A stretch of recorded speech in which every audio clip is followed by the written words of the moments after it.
Hello, Zuko here, and it is time for my second quarter of the year book haul. This one is substantially larger than the first one because I made some quarantine mistakes. I'm pretty sure so has everybody, so I don't feel too bad. Okay, you ready? Let's get into it. So starting off, I got Untamed by Glennon Doyle. My friend gave me this as a very late birthday present as we hadn't seen each other since before my birthday, which was at the end of 2019, so it was like a 6-month late birthday present. That's fine. This book is beautiful. I'm not completely sure what it's about. It seems to be like a memoir kind of self-help book written by a queer person, I think, because when I was looking at books by queer authors, this came up. So yeah, I got this. Next, I have his Hideous Heart by 13 people, I think. This is by a lot of people. I don't know who. Oh, there's a lot of them. So here's the thing. I keep buying, like, anthologies. I don't like anthologies. I don't like reading them. I don't like short fiction. There's a hair floating right there. Nice. But this book is pretty, and I want to like them, so I keep buying them and being like, this time I'm gonna like it. I hope so, because this book is pretty. This is, like, 13 retellings of Edgar Allan Poe stories and poems, I think. And it also includes the original books, or original tales, I suppose, by 13 different authors. Then I have Blade So Black by L.L. McKinney. This is like an Alice in Wonderland reimagining, retelling with a black protagonist. That's really all I know about it, but I know it's a series. This is the only one I have right now, but I love Alice in Wonderland, so I'm excited about this. Next, I have The Near Witch by V.E. Schwab. This was, I think, Victoria Schwab's first book, and I'm not completely sure what this is about, except a witch. I think this is a fantasy standalone, and I can't really say more than that, because I don't know more than that. Then I made, like, a weird choice, because if you know me at all, I don't really like contemporary romance books, especially if they're straight, but I saw the cover of Permanent Record by Mary H.K. Choi, and, like, this cover is so pretty. Ready? Like, it's plastic. It's magical. So I bought this. I don't really know what this is about, except it's like a straight romance book. And I did it again. Are you ready? I also got Emergency Contact by Mary H.K. Choi.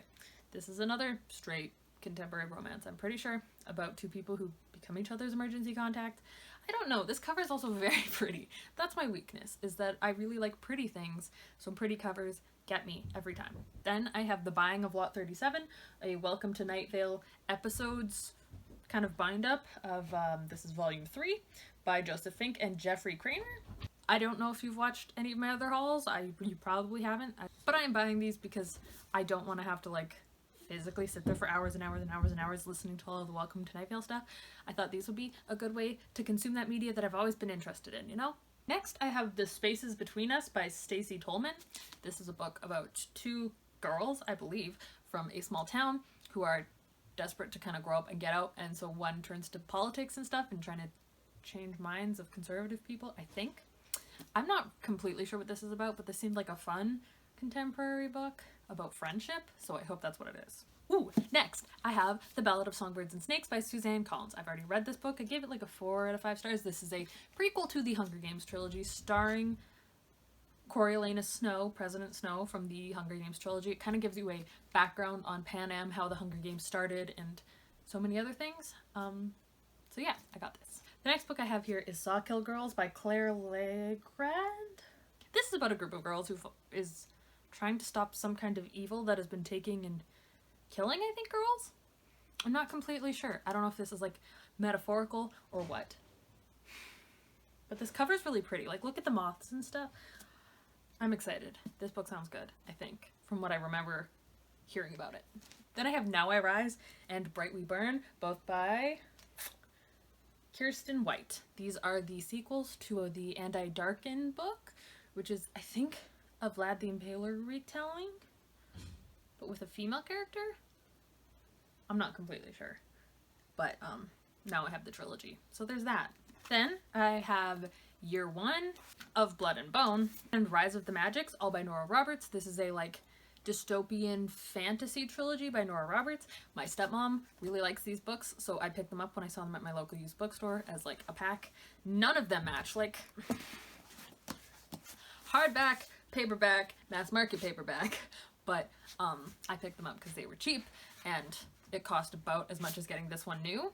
So if I like these, I can replace them with hardbacks, and it was still cheaper than going through it the other way, which is buying them all new. And I love supporting my local used bookstore. So yeah, I have these, and I'm excited about them because they're not as long as I thought they were. I thought they were going to be like 600 plus pages, and they're not.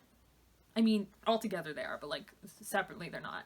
Then I have Lies of Loch Lamora by Scott Lynch. This is a fantasy thievery heist kind of book, I think. I don't really know what it is about, but I've heard a lot of good things, and so I got this really pretty edition. It's also like, I feel like it's a very long book.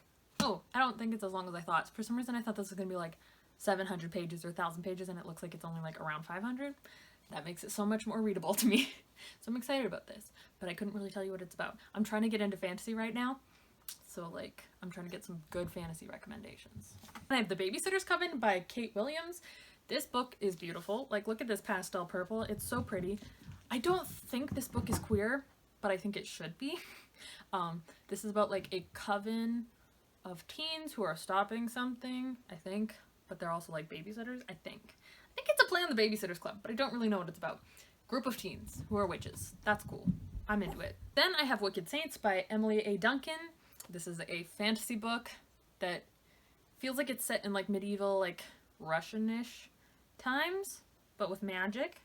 I've heard that this is like the Grisha trilogy. These books just feel exactly the same as those, so I want to read those first and see if I agree. I tried to read this and I couldn't get into the audiobook, but I'm gonna give it another try once I've read more fantasy, so that I kind of have a better sense of going into fantasy, because until recently I hadn't really read any fantasy except some portal fantasies like Narnia and stuff when I was much younger. Now I've just read the first Game of Thrones book. I don't think that's enough to try to get into this, especially if this isn't very good, because I did have trouble focusing on it. I'm worried that it's not good. But yeah, I have this. It's very pretty. Like, look at that. It's so nice. I hope I like it, but I'm not holding my breath. Then I have Once Upon a River by Diane Setterfield. I don't know what this is about. I keep seeing it places, and I think my friend bought it, so I picked it up. I don't know what it's about, but I have it, so it's here. Then I have Pet by Awake Emezi. If I'm saying that wrong, please let me know down below. I'm really bad for like knowing how to pronounce things and actually going out of my way to look up how to pronounce them, like to see interviews where they say their own names and stuff. I need to get better at that personally, but I didn't do that today. I'm sorry, but this, I am not sure what this book is about, and I think that's the best way to go into it. It seems to be about monsters. I don't know. I've heard this is queer, and I've heard this is a good audiobook. I don't have the audiobook. I have this. But I'm excited about it, and it's such a pretty color. I'm so excited to have this on my shelf. Then I have Stiletto by Daniel O'Malley. This book is chunky.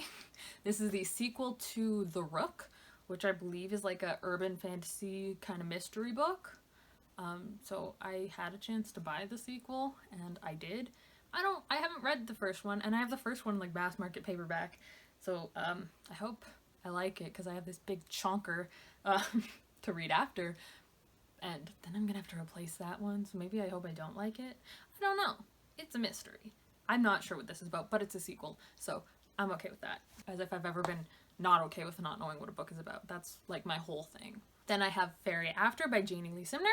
This is the third book in the like Bones of Fairy trilogy. I don't know really what this is about. Some kind of war between Fae and humans, I think, or post-war between Fae and humans. I'm not sure. I haven't read the first book, so I can't tell you what the third book is about, nor would I want to, because I think that would be a spoiler.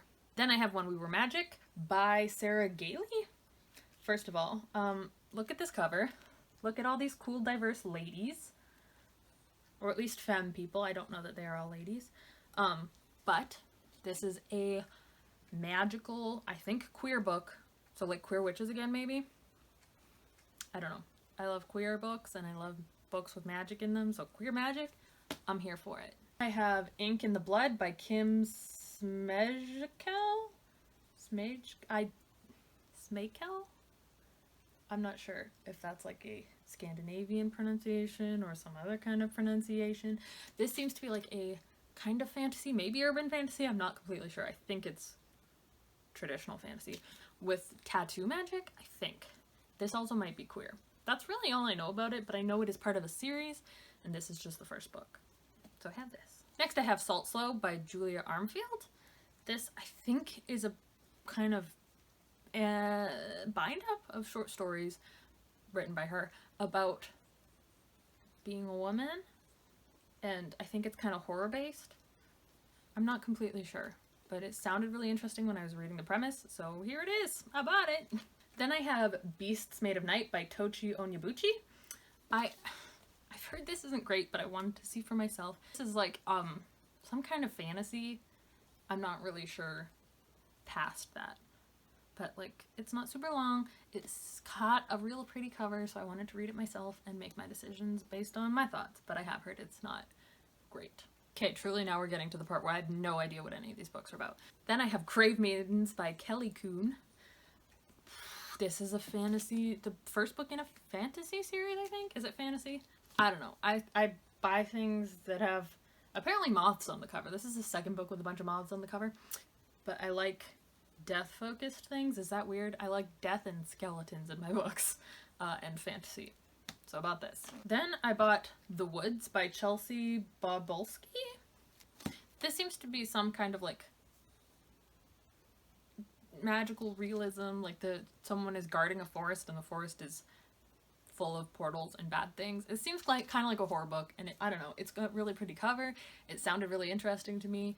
I'm trying to get into more like light horror, so I picked this up. I have Slay by Brittany Morris. This is about a black girl who is a game developer, and she has developed this game that has become super popular, and then someone in the real world gets murdered because of the game, and the game gets labeled like racist against white people, which isn't real. Fight me below in the comments if you want to have that argument. I won't reply, and I'll probably just delete your comment, but you're welcome to go off if you want to, I guess. I don't know. This book sounds super interesting. So yeah, I picked this up to eventually read. I'm not trying to read a bunch of black books now just to try to seem trendy, but I've been trying to broaden my scope of authors and stuff lately, and I want to read less white books by straight white neurotypical able-bodied people because it's boring. I'm over it. I've read that book a bazillion times. I need more diverse characters. I want to read so many like queer and black and indigenous and people of color written books about those kind of characters, you know? So I have this. Then I have The Monsters of Ellenhaven, I think, by Jennifer Geist. I don't know what that says. I'm very not gonna even try to say that because I will get it wrong. This is just like a teeny tiny, it looks like a little horror novel, I think. I don't know, it's itty bitty. So I picked it up because I think it had been on my wish list for a long time on Amazon, and I found it for cheap, so I bought it. And I have The Merciful Crow by Margaret Owen. This is, I think, another fantasy. This is the beginning of another fantasy series. I'm not completely sure what it's about. These covers have intrigued me greatly, so I picked it up because I'm weak. I like covers. And lastly, I have Are You Listening by Tilly Walden. This is a beautiful, big old graphic novel about someone who is running from something. I don't know what, and that's really all I know. There's a cat. There's a cat involved. But yeah, this is a beautiful graphic novel. I will let you know more about it if I ever read it. And yeah, that's the end of this haul. No, it's not. Forgot about the 2 books that I've read this month that I've also bought that should be in this haul. I have Chaotic Good by Whitney Gardner. This is a book about a girl and her twin brother, and she wants to just be a normal, nerdy girl, but men like to challenge her on everything and be like, are you a real nerd girl, or do you just like this because you want my attention? Which I can relate to. I've had that happen. I love getting corrected when they're wrong, and trying to call me out on being wrong. It's my favorite. So she starts dressing like a boy and pretending she's her twin brother's twin brother instead of his sister. She and her brother end up joining a D&D group where she has to pretend to be a boy. It's fun. I love D&D. This was a really fun book. And now lastly, I'm pretty sure, I have The Fascinators by Andrew Eliopoulos. I don't believe that's his real last name, but I could be wrong. I feel like his Twitter name is not that, but I might be wrong. I might be lying. This is a magical realism book about kids in like the South where everything is really religious, but they practice magic, which is kind of shunned, and the main character is queer. It's the South. He's also kind of shunned for that. And it is about them trying to... It's about them kind of trying to navigate that and their last year of high school, and one of their friends has stolen a book from a cult.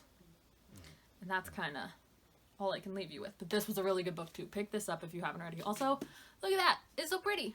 It's got just such a pretty cover. I love it. So yeah, that is my second quarter of the year book haul. I hope you all enjoyed it, and I will see you whenever I do my next one.